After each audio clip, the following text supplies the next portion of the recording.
He's no superhero. He's a super villain. Hello, folks. Welcome back to our Trailer Reviews. Today I'm going to be reviewing a classic from OG62, number 25, Attack of the Mutant. Attack of the Mutant, indeed. But before I move on to the story itself, I'd like to say a couple of things about the front cover. The front cover is really beautiful and wonderful. And basically, there's the supervillain in the foreground. And he seems to be very threatening and scary. He's very scary looking with that expression in his face, on his face. And basically, he's wearing some kind of a costume, a huge blue cape, and a blue mask, and yeah, that's pretty much it. And also, he's flying low over ground, and he seems to be about to swoop down on his next prey. And basically, yeah, the billowing, floating cape behind him, gives him that really powerful vibe that I really enjoy. And all around him is there seems to be some kind of a fortress, and actually there's that huge building that looks like a fire hydrant that is all pink and with a pink that is all pink and with a green roof, and it seems to be glowing in the sunlight. Like it's really beautiful, and it's basically his headquarters, and man, does that look good. And all around are woods. You have blue woods. I like the color of the woods because the fact that the vegetation all around him, the leaves, the fact that all of that is blue, kind of fits the supervillain's attire, like his clothes and his costume. I really like it. And yeah, it seems to be a really good cover. Great introduction to the story. And basically, you have a big fence that is surrounding the place. And there's some barbed wire on top. And yeah, the mesh fence is a great way also to introduce us to the place, because it seems to be kind of a hidden facility, like a really secret place, like a little bit like Area 51. Also, the light post is spreading this huge beam of light, and the mesh mutant, the supervillain, is almost standing in the spotlight, under the spotlight. Man, that is a good cover. And the sun seems to be setting because the sky is all pinkish and purplish, whatever. Man, that's a really good cover. And I really like the orange of the title, Goosebumps. And yeah, that's pretty much it, I guess. Like, that's a good cover. A lot of colors, choice of colors, really wise, and really a beautiful introduction and all that. And man, I think that's great. I really enjoy it. And yeah, that's definitely one of the most colorful covers in all of Goosebumps, and it really makes us want to read the book and figure out this true supervillain's intentions. Okay, I said enough about the front cover. Sorry about that. I just wanted to describe it as at the best of my abilities, and explain to you what was so great about it. Because Tim Jacobus deserves to get some attention. Because if it weren't for these front covers, most of us wouldn't be fans of Goosebumps. So I had to mention that. So now let's move on to the story itself. So the story itself is about that kid named Skipper Matthews. He's our main character. And basically, he's a comic book nerd. What do I mean by that? Like, he has that big collection of comic books in his house. And the thing is that he's kind of like a collector. So he wouldn't actually read the books. He would just keep them on display on that big, tall bookshelf of his, I think. And basically, I think there's some kind of a glass screen so you can see the comic books. So it's kind of like, yeah, displaying, putting them on display. And he wouldn't read them because if he touches them, they would lose their value. And that's something that a lot of collectors do. It's kind of rare with kids though. I don't know a lot of kids who do that, but definitely grown-ups. Some grown-ups do. And personally, of course, I don't, because if I buy a book, I'm gonna want to read it, right? I don't care if it gets a little bit, I don't know, ruffled or damaged. Like, I'm a perfectionist. I don't like when my stuff get when my stuff gets when my books get a little bit yeah, damaged. I don't like it at all. But still, if I have a book, if I own a book, if I had a book, I'd want to read it, right? So Skipper is actually, yeah, keeping his collection, out of reach for to everybody, so nobody can mess with these things. But he has that book collection that he's a fan of called The Adventures of Mass Mutant, I think. Actually, yeah, it's not actually the Adventures, but it describes the adventures. But the series is called The Masked Mutant, right? The Masked Mutant. And these books, though, he would read them because he's a fan. And actually, whenever a book gets released, he'll have it delivered over to his house. So he would read each new episode. He would just read them, and he can't wait to know what's happening next. So I think it's kind of a weekly release. Like every week, there's a new book that gets released. That's pretty good, if you ask me. And he's gonna keep reading, and basically, the Masked Mutant is a villain, as you probably have guessed. And he's fighting a superhero named the Galloping Gazelle, if I'm not mistaken. Let me know in the comment section down below if I misspell anything, or if I, yeah, if I mess up anything, let me know. If I get anything wrong, thank you for having my back. Basically, yeah, he's gonna read about those, and his parents are not they're not fond of the idea, especially his father. He's like, you always reading your comic books instead of doing your homework. Yeah, because usually when he gets home from school, instead of doing his homework, he would read first, and then he would do his homework. Before going to bed, he would read. So it's like, all you do is read those things. It's not really good for you. But it offers a good way of escape for him. It's a good escapism technique, because the world of fiction from a lot of us is kind of like it's really good for a lot of us. Like, it's comfortable, because most of us don't want to deal with real issues. So instead, we just would just read a book, a fictional book that makes us kind of escape the real world. This makes sense, like yeah, curling up in a book, so to speak. So yeah, that's pretty much it. So basically, yeah, the character Skipper is gonna have a fun time reading, and everything, and pretty much everything seems to be normal. He has a sister. Her name is Mitzi, if I'm not mistaken. Let me know in the comment section down below if I messed that up. If I mispronounce anything, any of the names, or I get anything, I get anything wrong, yeah, thank you for correcting me. Basically, yeah, his sister is also kind of mean. She kind of likes to tease him, like most younger brother sister, and like young brothers and sisters in Goosebumps. So she's like, I don't know if it's her, but I think she's kind of strong, and she kind of likes to wrestle him sometimes, like, or not necessarily wrestle him, but push him around, and yeah, that's not really good, is it?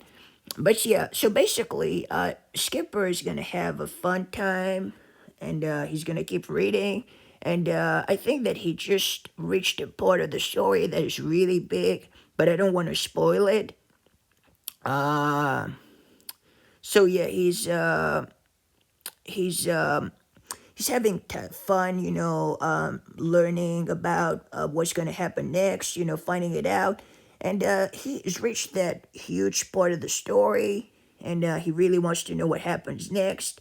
And what happens is that he's going to go, at some point, he has to go to a dentist's appointment or something, or what is it exactly? Orthodontist's appointment, maybe, to have his braces readjusted. So he's gonna take the bus and go downtown, and in the bus he meets that girl named Libby, who seems to be a pretty nice girl. And there's more to her in the story, but I don't want to spoil it. She seems to be always there for some reason, like almost stuck in him or something. Like she always kind of appears out of nowhere. But basically, character Skipper Matthews is gonna mess his bus up, bummer. And he's gonna end up in a part of town that is kind of remote and foreign to him. And this is when the strangest thing is gonna happen. Is the headquarters of the Mesh Mutant is gonna appear out of nowhere. It's gonna kind of appear out of nowhere, and he's not gonna know exactly what's the deal. And this fortress, this headquarters, this building that looks like a fire hydrant, it seems to be appearing and disappearing, like very mysteriously. So Skipper is gonna try to investigate and understand what's going on, and yeah, this is when things are starting to get more and more mysterious, I would say. And yeah, he's gonna try to figure it out. And the strangest thing is is yet to come. Actually, like this is a very strange thing. But the strangest thing is that when he gets the new Mass Mutant release, he finds out that he's a part of the story. Yes, he's part of the story. You heard correctly. So he's going to try to understand what is going on, and he's going to learn that he has to do something, actually, take part in the story. And that's going to take him to a very dangerous kind of place. And I don't want to spoil it any further. I hope I didn't, but I'm going to stop it here. And I'm going to tell you about what I thought about this book, because I said a lot of things right so far, right? So right now, I'm going to shut up about this whole mystery thing, because I don't want to spoil it. And yeah, if I happen to be making some spoiler reviews, I would tell you exactly what happens, but I'm not doing that. So it's a great book. Wow, that's a great book. Really enjoyable. The beginning is very good. Like the story really starts off not very scary, kind of funny and goofy.